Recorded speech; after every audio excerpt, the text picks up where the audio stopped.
Students, welcome to the Hindi class. तो आइए शुरू करते हैं आज का ये सेशन।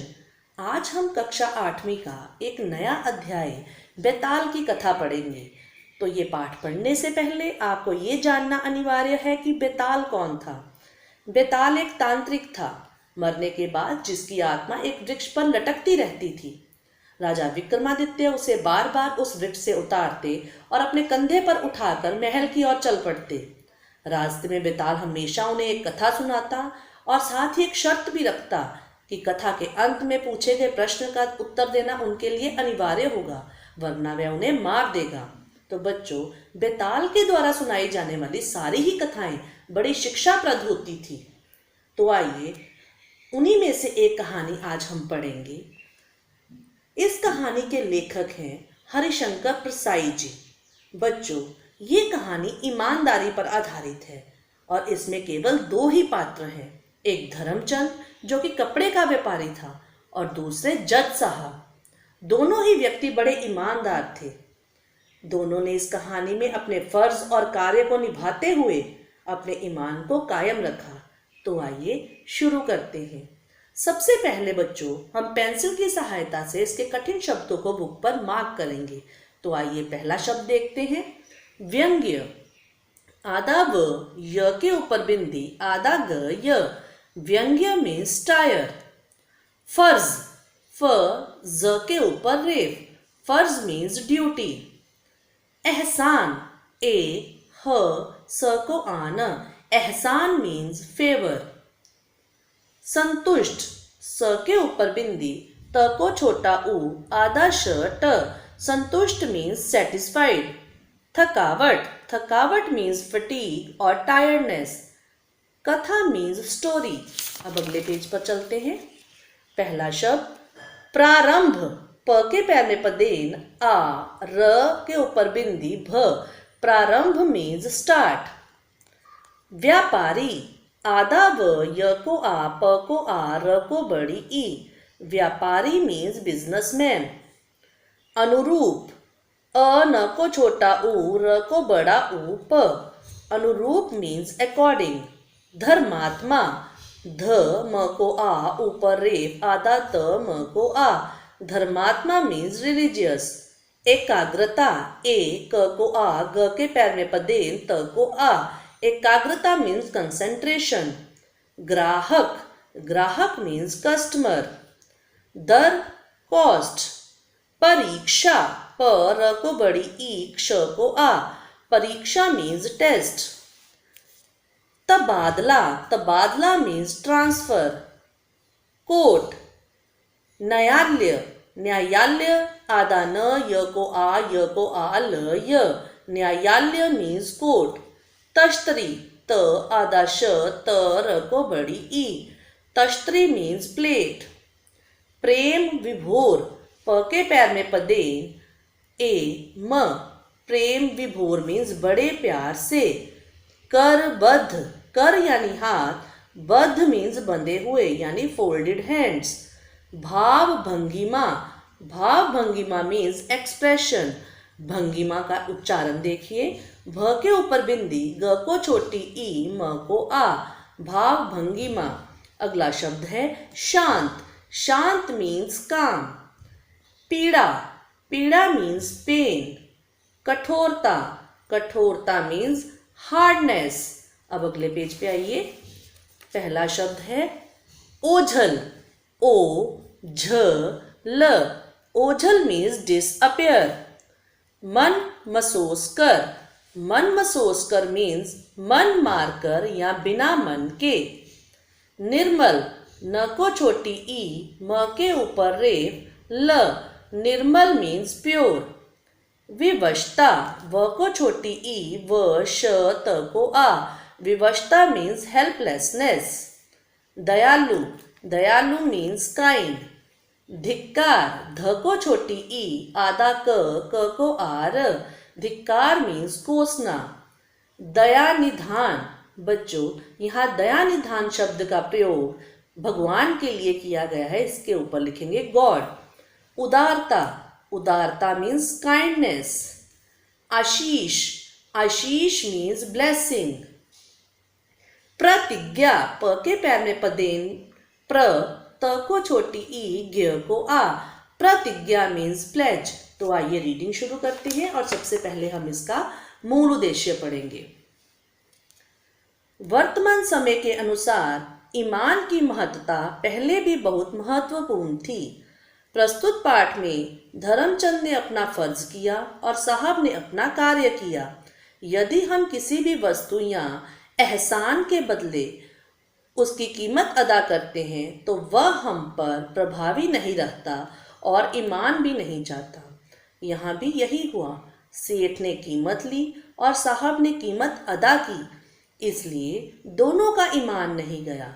तो बच्चों, रीडिंग के दौरान हमें समझना होगा कि धर्मचंद सेठ ने और जज साहब ने ऐसा क्या काम किया जिससे दोनों ने ही अपने फर्ज और कार्य को करते हुए अपने ईमान को नहीं खोया। तो आइए देखते हैं। नेक्स्ट, शिक्षण आलोक। शिक्षकगण व्यंग्य के माध्यम से बच्चों को ईमान के बारे में बताएं। जब विक्रम ने बेताल को वृक्ष से पकड़कर अपने कंधे पर रखा तो उसने कहा, हे विक्रम, तूने मुझे फिर वृक्ष पर से उतारकर अपने कंधे पर रख लिया। मैं तेरी लगन को देखकर बहुत संतुष्ट हूँ, इसलिए तेरे रास्ते की थकावट दूर करने के लिए एक कथा सुनाता हूँ। इसे ध्यान से सुनना और अंत में मेरे प्रश्न का सही उत्तर देना। बेताल ने कथा सुनाना प्रारंभ किया। किसी नगर में बहुत समय पहले एक धर्मचंद नाम का कपड़े का व्यापारी रहता था। वह अपने नाम के अनुरूप ही धर्मात्मा आदमी था। वह प्रतिदिन सुबह और संध्या यानी शाम मंदिर जाकर भगवत भजन करता था। अपनी पूजा की एकाग्रता में कभी कभी सट्टे के अंक भी भूल जाता था। उसकी दुकान पर धर्म पेटी रखी थी। वह बड़ा मिलनसार और मधुर स्वभाव का व्यक्ति था। तो बच्चों, धर्मचंद क्या काम करता था? वह कपड़े का व्यापारी था।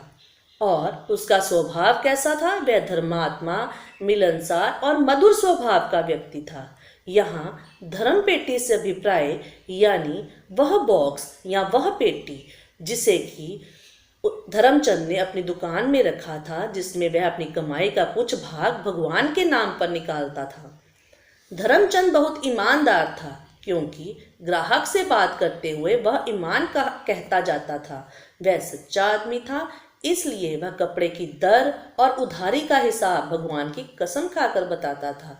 यानी अपने काम के प्रति वह पूरा ईमानदार था। कपड़े के दाम और उधारी दोनों में कभी गड़बड़ नहीं करता था। यानी दोनों में वह दाम सही बताता था और ग्राहक भी उस पर विश्वास करते थे, क्योंकि वह भगवान की कसम खाकर बताता था। फिर बेताल ने कहा, हे विक्रम, धर्मात्मा आदमी की परीक्षा ईश्वर बार बार लिया करते हैं। धर्मचंद भी मामले मुकदमे चलते रहते थे। कभी वह किसी पर मुकदमा चलाता था और कभी कोई उस पर।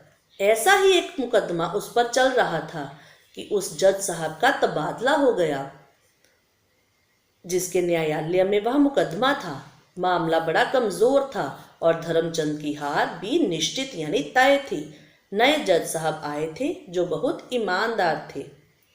तो बच्चों, जिन जज साहब के पास उसका मुकदमा था उनका तबादला यानी ट्रांसफर हो गया, लेकिन उनकी जगह नए जज साहब अपॉइंट किए गए जो कि बहुत ईमानदार थे। लेकिन धर्मचंद को अंदर से पता था कि उसका जो मामला है वह कमज़ोर है और उसकी जो हार है वह तय है। नए जज साहब एक दिन कपड़ा खरीदने निकले। संयोग से धर्मचंद की दुकान में ही घुस गए। उन्हें देखते ही धर्मचंद ने पहचान लिया कि इन्हीं जज साहब के सामने मामला है। उसने कपड़ा नापना छोड़ दिया और हाथ जोड़कर दुकान की सीढ़ी पर खड़ा होकर बोला, पधारिए साहब। उनको सोफे पर बिठाकर पान की तश्तरी सामने की और कहा, बड़ी कृपा की साहब, जो मेरी दुकान पर पधारे। क्या सेवा करूं? साहब ने कहा, कोई कमीज का अच्छा सा कपड़ा दिखाओ। तो बच्चों, जब जज साहब धर्मचंद की दुकान पर गए तो उन्हें ये अंदाज़ा नहीं था कि धर्मचंद का मामला या मुकदमा उनके पास है, लेकिन इसके बारे में धर्मचंद को अच्छी तरह से पता था, इसीलिए वह उनकी आवभगत करने लगा। धर्मचंद अच्छे अच्छे कपड़ों के थान खोलकर जज साहब के सामने फैलाने लगा। वह थान के कपड़े ऐसे प्रेम विभोर होकर फैला रहा था जैसे भक्त भगवान को भोग लगाता है। साहब ने एक कपड़ा पसंद किया और पूछा, क्या कीमत है इसकी? धर्मचंद ने करबद्ध होकर कहा, हमें क्यों लज्जित करते हैं साहब, दुकान आपकी है, कितनी कमीजों का कपड़ा दूं? जज साहब की ये सुनते ही भाव भंगिमा टेढ़ी हो गई। कितनी कम वे बोले, नहीं, मैं ऐसे नहीं लेता, कभी नहीं लिया, ठीक ठाक दाम बताओ। यानी जज साहब को ऐसे लगा जैसे धर्मचंद उन्हें रिश्वत देने की कोशिश कर रहा हो। हे विक्रम, जज साहब भी ईमानदार थे। इस समय दो ईमानदारों की टक्कर हो रही थी। धर्मचंद थोड़ी देर शांत बैठा रहा, फिर उसने हार मान ली। बड़े दुखी स्वर में कहा, 4 रुपए। जब धर्मचंद को लगा कि उसकी बातों का जज साहब पर कोई असर नहीं हो रहा तो उसने थक हार कर कपड़े का दाम बता दिया। साहब ने जैसे ही दाम सुना, उनके चेहरे से कठोरता एकदम गायब हो गई और उसका स्थान पीड़ा ने ले लिया। साहब बहुत परेशान हो गए। धर्मचंद बड़े ध्यान से उनके चेहरे को देख रहा था। जज साहब ने अटकते स्वर में कहा, नहीं भाई, इतना महंगा कपड़ा नहीं पहन सकते। वह उठकर चलने लगे। जज साहब क्यों परेशान हो गए? क्योंकि वह ईमानदार व्यक्ति थे। और वह इतना महंगा कपड़ा क्यों नहीं खरीद सकते थे? क्योंकि अपने पूरे जीवन में उन्होंने कोई भी गैर कानूनी काम करके या फैसला करके या रिश्वत लेकर धन नहीं कमाया था। तभी उनके सामने खड़े होकर स्वयं रुआंसे स्वर में यानी रोते हुए स्वर में धर्मचंद ने विनती की, साहब, कीमत की कोई बात नहीं, आप ले तो जाइए। यह सुनकर ना जाने क्यों जज साहब को क्रोध आ गया। वे धर्मचंद को रास्ते से हटाकर दुकान के बाहर चले गए। जब वह आंखों से ओझल नहीं हो गए, धर्मचंद उन्हें देखता ही रहा। फिर मन मसोस कर काम में लग गया। वह मन मसोस कर काम में क्यों लग गया? क्योंकि धर्मचंद था तो एक धर्मात्मा ही व्यक्ति, दयालु व्यक्ति था वो। उसे जज साहब की हालत पर तरस आ रहा था कि इतने बड़े अफसर होते हुए भी वे अपने मन चाहा कपड़ा नहीं खरीद पाए। उस दिन संध्या समय जब वह भगवान के सामने पूजा करने बैठा तो उसके निर्मल हृदय से स्वर उठा। यानी शाम के समय जब वह भगवान के सामने पूजा करने बैठा तो वह अपने मन से बातें करने लगा। उसके मन से एक आवाज आई, हे धर्म, तूने जज साहब का दुखी मन देखा? उनकी आंखों में कितनी विवशता यानी मजबूरी थी, कितनी निराशा थी यानी उदासी थी, कितने लालच में उन्होंने वह कपड़ा उठाया था और कीमत सुनकर चेहरा कैसे उतर गया था। सोचते होंगे, हाय, हम अफसर कहलाते हैं पर मन का कपड़ा भी नहीं पहन सकते। धर्मचंद, तू तो ईमानदार अफसरों की हालत भली भांति जानता है, तू बड़ा दयालु मनुष्य है। क्या तुझे जज साहब पर दया नहीं आती? क्या तू उस दुखी की इतनी इच्छा भी पूरी नहीं कर सकता? धिक्कार है तेरे पूजन बंधन को। अरे मूर्ख, दया तो धर्म का मूल है। यानी उसका अपना ही मन उसे धिक्कारने लगा यानी कोसने लगा कि तू एक व्यक्ति की मदद नहीं कर सकता। धर्मचंद ने आत्मा की यानी अपने मन की आवाज सुनी। उसका हृदय भर आया। उसकी नजरों में जज साहब का चेहरा घूम गया और आंसुओं की धारा बहने लगी।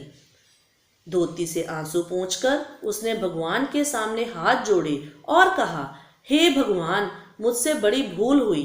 दया निधान, वस्त्र के मामले में मैं आपकी उदारता जानता हूँ। जब आप द्रौपदी को एक के बाद एक सैकड़ों साड़ियां देते गए तो मैं आपका भक्त क्या साहब को कमीज का टुकड़ा नहीं दे सकता? हे प्रभु, ये ईमानदार साहब लोग ही आज के द्रौपदी हैं। यानी यहाँ द्रौपदी का वर्णन इसलिए किया गया कि जब एक असहाय स्त्री की वस्त्र हरण के समय भगवान श्री कृष्ण ने मदद की कपड़ा देकर, तो मैं उस भगवान का भक्त होकर क्या जज साहब को एक कमीज का कपड़ा नहीं दे सकता? ऐसा धर्मचंद ने अपने लिए कहा। मुझे आशीष दीजिए कि मैं उस दुखी का दुख हर सकूं। मैं आपसे प्रतिज्ञा करता हूं कि 1 महीने के भीतर साहब को उस कपड़े की कमीज पहनाकर रहूंगा। प्रतिज्ञा करने से धर्मचंद का मन थोड़ा हल्का हो गया। एक सप्ताह बाद यानी एक हफ्ते बाद प्रातःकाल धर्मचंद ने स्नान किया, तिलक लगाया और दुकान पर आकर उस थान में से 4 कमीजों के कपड़े काटे और कागज में लपेटकर बगल में दबाया। मन ही मन ईश्वर का ध्यान किया और साहब के घर पहुंच गया। साहब ने उसे देखते ही पहचान लिया और पूछा, क्यों सेठ जी, इधर कैसे आना हुआ? ध्यानचंद ने सकुचाते हुए यानी हिचकिचाते हुए धीरे धीरे कपड़ा खोला और कहा, हुजूर, अभी मुंबई गया था, वहां एक कट पीस की दुकान पर यह कपड़ा सस्ता मिल गया, मैं सबका सब ले आया। कट पीस यानी जहां पर कपड़ों के कटे हुए पीस मिलते हुए, कटे हुए भाग मिलते हुए, उसे बोलते हैं कट पीस। तो बच्चों, ये थी पेज नंबर 85, 86 और 87 की रीडिंग। तो आइए इससे संबंधित एक्सरसाइज पेज नंबर 90 पर कर लेते हैं। पहली एक्सरसाइज, मौखिक कार्य, सही उच्चारण कीजिए। ये एक्सरसाइज बेटे मैं आपको सारे वर्ड्स रीडिंग के दौरान मार्क करवा चुकी हूँ, आप वहां से करेंगे।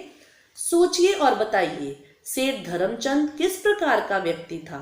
सेठ धर्मचंद एक धर्मात्मा, मधुर स्वभाव का, मिलनसार व्यक्ति था। ये शब्द मैंने आपको पहले पैरे में ही रीड करवाए थे। सेठ धर्मचंद ने ईमान खोया या जज साहब ने या दोनों ने नहीं?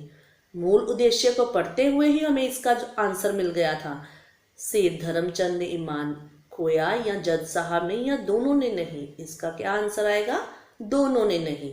लिखित कार्य, दिए गए प्रश्नों के सही विकल्प यानी MCQs। पहला, कपड़े का व्यापारी कौन था? कपड़े का व्यापारी करमचंद, ध्यानचंद या धर्मचंद? धर्मचंद। धर्मचंद ने साहब को कपड़े का दाम क्या बताया? धर्मचंद ने साहब को कपड़े का दाम 4 रुपए बताया। पाठ में विक्रम को कहानी कौन सुना रहा है? पाठ में विक्रम को कहानी बेताल सुना रहा है। रिक्त स्थान भरिए। हे विक्रम, तूने मुझे डैश पर से उतारकर फिर कंधे पर रख लिया। राजा विक्रमादित्य किसे वृक्ष से उतारते थे? बेताल को। तो यहाँ पे क्या आएगा? हे विक्रम, तूने मुझे वृक्ष पर से उतारकर फिर से कंधे पर रख लिया। धर्मचंद बहुत डैश था। धर्मचंद बहुत ईमानदार था। नए जज साहब एक दिन डैश खरीदने निकले। नए जज साहब एक दिन कपड़ा खरीदने निकले। धर्मचंद ने डैश की आवाज सुनी यानी मन की, और यहाँ क्या उसके लिए शब्द प्रयोग किया गया है? आत्मा। आ आधा त म को आ। धर्मचंद ने आत्मा की आवाज सुनी। तो बच्चों, आज का हमारा सेशन यहीं पर समाप्त होता है। अब हम अपने अगले सेशन में मिलेंगे। तब तक आप आज के किए हुए सारे काम को रिवाइज करके रखिएगा। Good bye.